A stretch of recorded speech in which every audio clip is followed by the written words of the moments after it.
Hello and welcome day students. ये कक्षा 10 की गणित विषय की वर्कशीट नंबर 56 है, जो आज की डेट 16 नवंबर 2020 को आई है। और आज का हमारा टॉपिक है पृष्ठीय क्षेत्रफल और आयतन, जो कि हमारा नेक्स्ट चैप्टर है। पिछला चैप्टर हमारा कंप्लीट हो चुका है, वृत्त पर आधारित पृष्ठीय क्षेत्रफल। आज का टॉपिक है पृष्ठीय क्षेत्रफल और आयतन। तो आइए वीडियो स्टार्ट करते हैं। वीडियो स्टार्ट करने से पहले आपसे कहना चाहूँगा कि वीडियो को लाइक कर दें तथा अपने दोस्तों के साथ भी शेयर कर दें, ताकि वो भी इस वर्कशीट को अच्छे से समझ पाएँ। तो पृष्ठीय क्षेत्रफल और आयतन इस टॉपिक की ये पहली ही वर्कशीट है। आज ही ये चैप्टर स्टार्ट हो रहा है, तो इसको बेसिक इसका समझ लीजिए। यहाँ पर दो बच्चे हैं, सुमेधा एंड देखिए, मुझे सुमेधा के जन्मदिन के लिए एक गिफ्ट को पैक करना है। मैं कैसे पता करूं कि गिफ्ट को पैक करने के लिए मुझे कितना कागज़ चाहिए होगा। ठीक है, ये मैं तुम्हें बताती हूँ कि गिफ्ट बॉक्स में किताबें हैं। क्या तुम बता सकते हो गिफ्ट बॉक्स में कितनी किताबें रखी हैं? है ना, गिफ्ट बॉक्स में पृष्ठीय क्षेत्रफल है। देखिए, गिफ्ट बॉक्स को पैक करने के लिए हमें कितना कागज़ चाहिए हो, जितना उसका पृष्ठीय क्षेत्रफल है।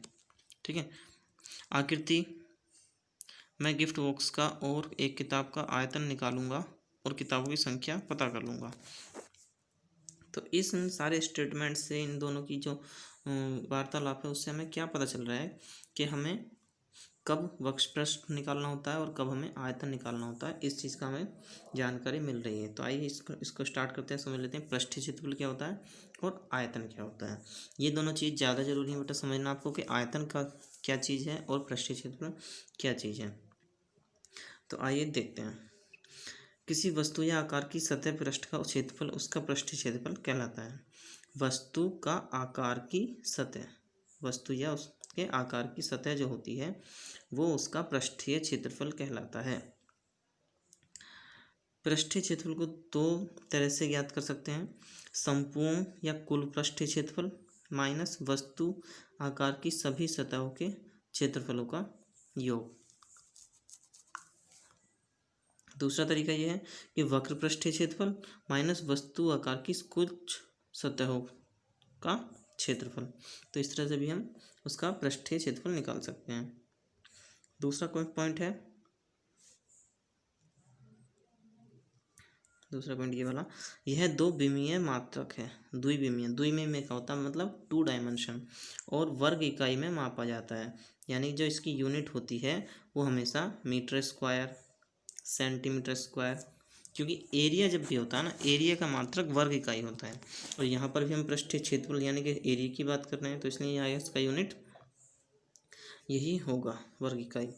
पृष्ठीय क्षेत्रफल को मापने की कुछ स्थितियां हैं, जैसे गिफ्ट को पैक करना। जब हम गिफ्ट को पैक करते हैं तो हम उसके चारों तरफ के कवर करते हैं, तो वो कवर जो हमने किया उसका वो हमने पृष्ठीय क्षेत्रफल कवर किया। दीवार को रंगना क्या है, पृष्ठीय क्षेत्रफल है। कटोरे को ढकना क्या है, पृष्ठीय क्षेत्रफल है। तो ये सारी चीज़ें किस में आती हैं, ये पृष्ठीय क्षेत्रफल में आती हैं। आगे देखिए आयतन।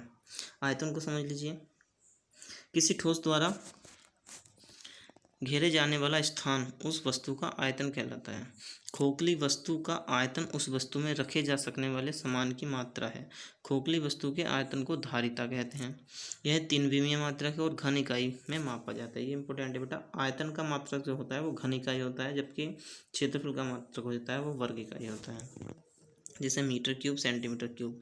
आयतनों को मापने की कुछ स्थितियां भी हैं, जैसे टैंक में जब हम पानी भरते हैं तो इसका मतलब हम आयतन की बात कर रहे हैं। दूसरा है कटोरे में सूप की मात्रा, यानी कि हम आयतन की बात कर रहे हैं। पैकेट में माचिसों की संख्या, यानी कि हम आयतन की बात कर रहे हैं। यहाँ तक कि अगर मैं कहूँ कि हम फुटबॉल या वॉलीबॉल खेलते हैं, उसमें हम हवा भरते हैं, तो बेटा वो भी एक आयतन है। क्यों? क्योंकि हम उसमें काउंट कर रहे हैं, उसमें हम कितनी चीज़ भर सकते हैं। कहने का मतलब यह है कि वायु हुई या कोई भी चीज़ जो स्थान घेरती है, वह हमारा आयतन की ही कैटेगरी में आएगा। तो इस वर्कशीट से रिलेटेड कुछ यहाँ पर फॉर्मूलाज हैं, ये घन, सॉरी घनाभ, ये घन, ये बेलन होता है बेटा आपका, ये शंकु, ये गोला होता है और ये अर्धगोला होता है। इनसे रिलेटेड यहाँ पर फॉर्मूलाज दिए गए हैं, इनके वॉल्यूम यानी कि आयतन, इनका वक्र पृष्ठीय क्षेत्रफल, और ये होता है टोटल यानी कि संपूर्ण पृष्ठीय क्षेत्रफल। 3 फॉर्मूले हैं सभी आकृतियों पर बेस्ड। ये आपको लर्न करने हैं, आपको अपनी नोटबुक में भी नोट करने हैं विद फिगर्स। आप इसको डायग्राम के साथ बनाएं और साथ में इनके ये फॉर्मूलाज लिखते चले जाएं। ठीक है बच्चों, ये बहुत ही इम्पोर्टेंट फॉर्मूलाज हैं इस चैप्टर के लिए। आगे आपको इस चैप्टर की वर्कशीट में इन्हीं पर बेस्ड आपको क्वेश्चंस मिलेंगे।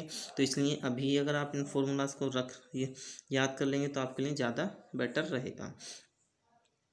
ये होता है हमारा आयतन, वॉल्यूम को आयतन बोलते हैं, और ये होता है हमारा वक्र पृष्ठ क्षेत्रफल, वक्र पृष्ठीय क्षेत्रफल।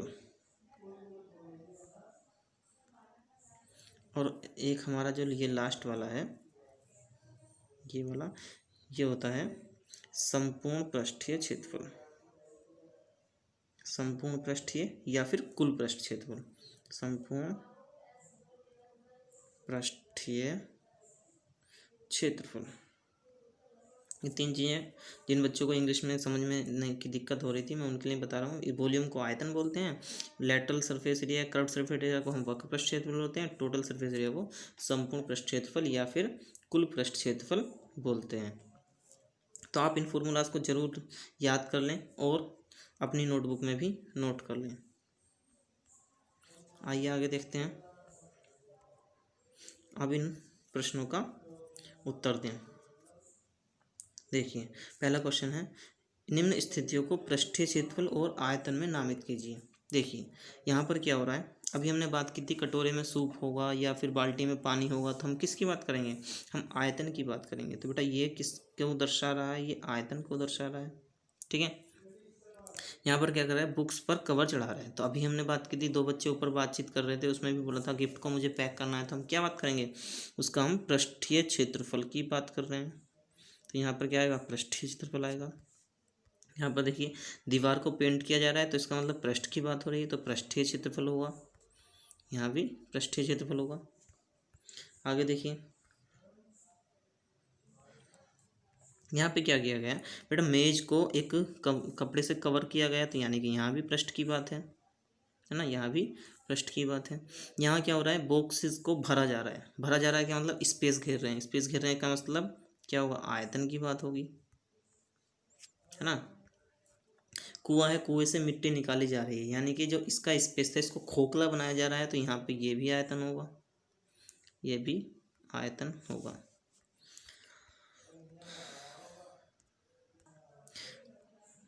इसका देखिए दूसरा क्वेश्चन है, निम्न वस्तुओं की आकृति का नाम लिखिए। आकृति का नाम अपने लिखना है, जो हमारे ये नेम ऑफ सॉलिड्स यानी आकृतियों के जो नाम है, इसमें हमें इनको डिस्ट्रीब्यूट करना है यानी कि बांटना है। तो पहला है एक खुला गोल कटोरा। खुला गोल कटोरा, बेटा खुला गोल कटोरा हमारे किस शेप में होता है, आप ये चीज़ माइंड में सेटअप कर लीजिए। और उसको मैं आपको कोरिलेट करना चाहता हूँ, जैसे हमारे पास बॉल होती है, खेलने की बॉल होती है, अगर मैं उसको काट दूँ तो वो भी तो कटोरे की तरह हो जाएगा। तो बेटा इसके लिए आएगा अर्धगोला, इसके लिए आएगा अर्धगोला, अर्धगोला। ठीक है, ये हो जाएगा अर्धगोला। इसके बाद देखिए दूसरा है एक गोल कुआं। जो गोल कुआं होता है ना, कुआं तो गोल ही होता है लेकिन वो गहरा होता है, तो इसके लिए क्या आएगा, ये बेलन आएगा बेटा, ये बेलन की आकृतिकार हो जाता है। इसके बाद है एक भुट्टा। भुट्टा भी हमारा बेलनाकार आकृति में होता है, तो ये बेलन कहलाएगा, है ना। चंद्रमा, चंद्रमा क्या है, चंद्रमा को अगर देखें, चंद्रमा पर स्पेस भी है ना, वो गोल भी होता है, तो चंद्रमा भी हमारा गोले की शेप में होगा, तो ये गोला कहलाएगा। घर का एक कमरा, अच्छा घर का एक कमरे की बात करें, उसमें ऊंचाई भी होती है, चौड़ाई भी होती है, लंबाई भी होती है, और उसमें फर्नीचर सामान वगैरह भी रखा जाता है, तो ये हमारा घनाभ होगा, ये क्या होगा, घनाभ होगा ये। ठीक है बच्चा। आगे हैं, रिक्त स्थानों की पूर्ति कीजिए। घन की सतह के आकार की होती है। बेटे घन की जो प्रत्येक सतह होती है वो वर्ग के आकार की होती है।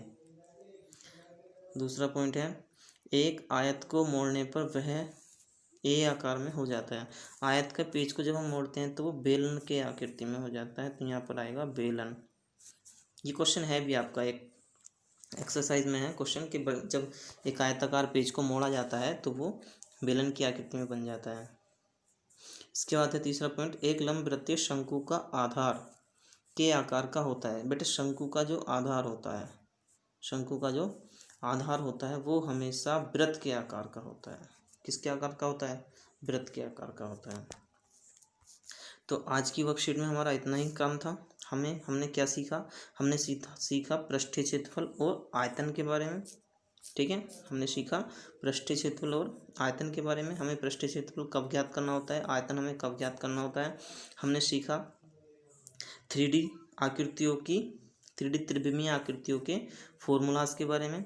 यहाँ पर हमने आयतन, वक्र पृष्ठ क्षेत्रफल और संपूर्ण पृष्ठ क्षेत्रफल के बारे में सीखा। हमने आकृतियों में को वर्गीकृत करना सीखा। वर्गीकृत का मतलब हमने पहचानना सीखा कि हम किस आकृति की बात कर रहे हैं, है ना। हमें पृष्ठीय क्षेत्रफल कब निकालना है, हमें आयतन कब निकालना है, तो हमने ये चीज़ें भी सीखी हैं। तो वीडियो अगर आपको अच्छी लगी हो तो वीडियो को लाइक कर दें और चैनल को सब्सक्राइब कर लें तथा अपने दोस्तों के साथ वीडियो को शेयर कर दें। Thanks for watching this video.